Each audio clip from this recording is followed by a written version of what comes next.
made him great are now destroying him. Mm-hmm. And on some level, he seems to understand it. And he was done. All he had to do was walk away, and he couldn't do it. Mm-hmm. Because, I think if he was being honest with you, he has no idea if he is not the person playing this game. He has no idea who he is if he's not the person playing the game. And so, that is prime fodder for the themes of the cost of these dreams, this podcast we're talking about, because it's like, that's what it is. It's not, they're calculations. They're cost benefit analysis that people do. And athletes almost always make the wrong decision. Mm-hmm. I've talked about this a lot on iHeartRadio, and it's dealing with the term "used to be," "I used to be," or "Hey, didn't you used to be?" And I can't help but sit back and just wait for the story to come out about Tom Brady in the way of that. How did he battle that used to be? Well, it's that they hang on to it way too long. There's that great John Updike quote, "The mask eats the face." And what happens is, Tom Brady started wanting to be a quarterback when he was 15 years old. And so functionally, he's making decisions that a 15-year-old would make, not that a 45-year-old would make. And that happens over and over and over and over again, where some long vanished, almost childlike version of you holds so much sway over adult use decision-making process. It's almost insane, and yet it happens over and over and over again.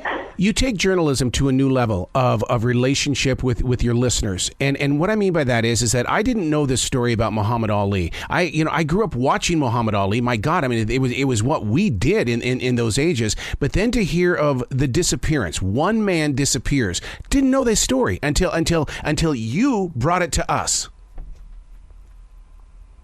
Well, Muhammad Ali fought 50 people. Yes. And we know what happened to 49 of them. And we wouldn't even know that a guy was we wouldn't even know that a guy was missing, except that this crazy autograph collector started trying to find all the autographs. By the way, that noise you heard in the background was my 2-year-old who just walked into a room and saw me. No, that was hilarious. She was like, it's like she was shocked I was still here.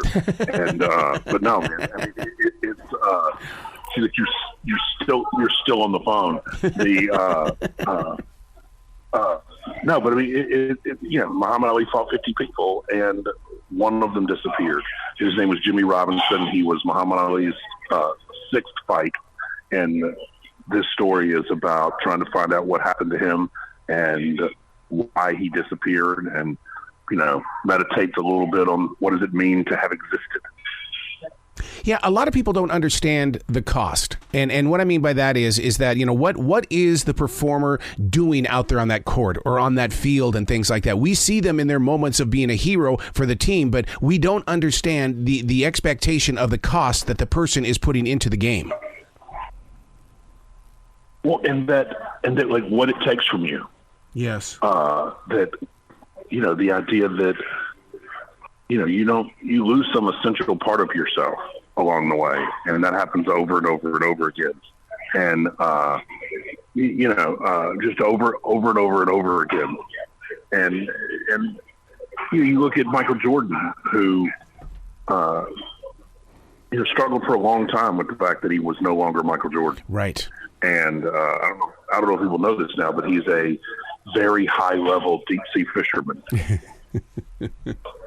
Yes, he is. We hear about that in Carolina all the time. Yes, he is. They're crushing it, though. They're crushing it. They're catching big fish. And I love the idea that he's also making his mark in NASCAR, that and he's always grown, and that's what's inspired me about Michael, because inside my safe, 26 baseball cards that I collected with Michael Jordan when he was part of the Barons, and because I enjoy watching people grow in areas that people don't expect him to be. Well, the thing people don't realize about Michael is that his dad was a mechanic in the military, and his dad if you went and talked to, if you went and pulled up into, James Jordan's driveway in 1981, there would have been a car on blocks that he was repairing. And so Michael just grew up around cars. And, he grew up around cars much more than basketball. Wow. It's interesting that later in life, this is what he's come to. Yeah. Yeah. How do you put your stories together for the podcast? Does it come to you in the way of an author receiving, what their next story is going to be, or is it something that you've got to lay it all out, you've got to plan it out and format it out like a true broadcaster or journalist? As you know very well, that the producer does all the work. Hi, producer, listening in. So I worked with these great folks called Goat Rodeo. And so we went through every one of my stories because what they're trying to do is reinvent a new genre. I mean, in some ways, this is beta testing for what the future of books on tape is going to look like. Yes. And so, that's what you're really, if you download this and listen to it because of the stories, obviously, but also because this is what a book on tape is going to be. Well, this is my companion. When I'm driving in the car or I'm at work, this is my companion. When I'm walking out here in this forest in South Charlotte, North Carolina, I've got to have my companion. And that's what I love about this is that you're giving me an oh wow factor and I learn something from it. So you put a lot of attention into, okay, I'm going to plant this seed. You may not see us grow with it, but we are. Well, it is. I'll say this. I know these stories really well, and when I went back and listened to them, I experienced them in a new way. Wow. So, I think that you learn something, you feel something new. I did, and I know this stuff very, very well. I was kind of, I was a little skeptical of the whole thing, and I was totally blown away. Mm-hmm. Mm-hmm. You really dig into some history here too, because I grew up idolizing Ted Williams, and so I have to ask the question: was he into the community as much as a lot of these sports heroes are, these like LeBron James and stuff like that? Repeat that again. Was he what? Was he into the community? In other words, did he support his community? Because the world was supporting Ted Williams, but was he supporting them? No, not really. Ted really didn't, until very late in his life, Ted didn't really care about anyone except Ted Williams. Yeah. But his childhood, put it this way, his mother lived through his entire...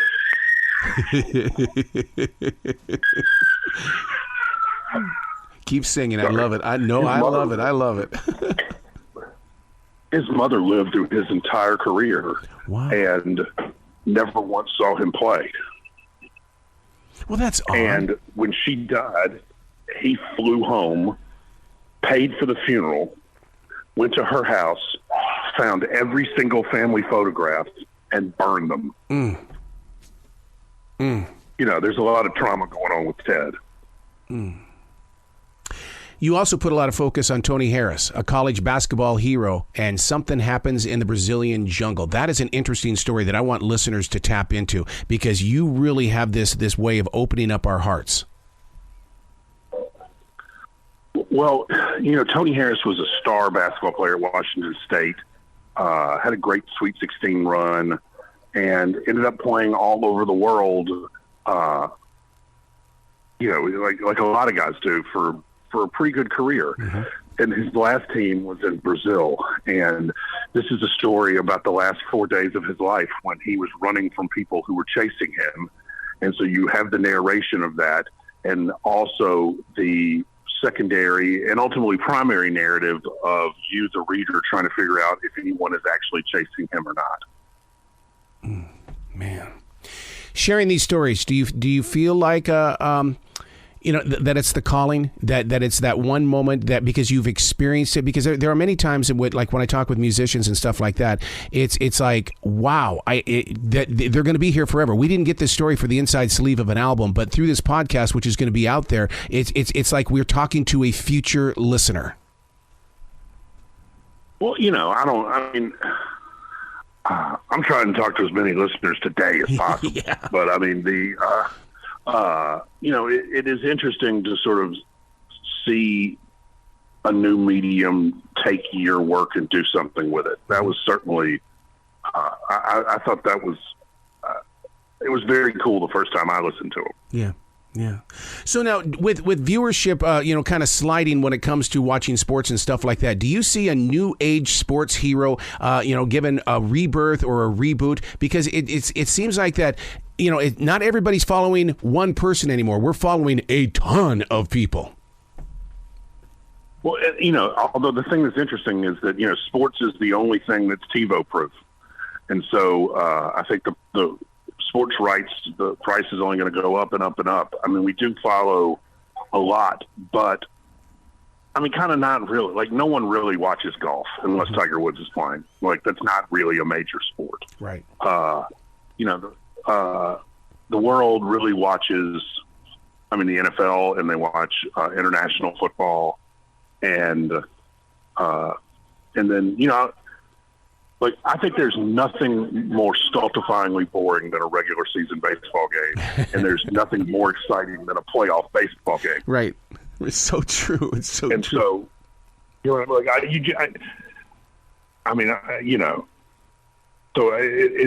there's just a lot more options. Well, yeah, and ESPN was such a master in creating the Sports Center and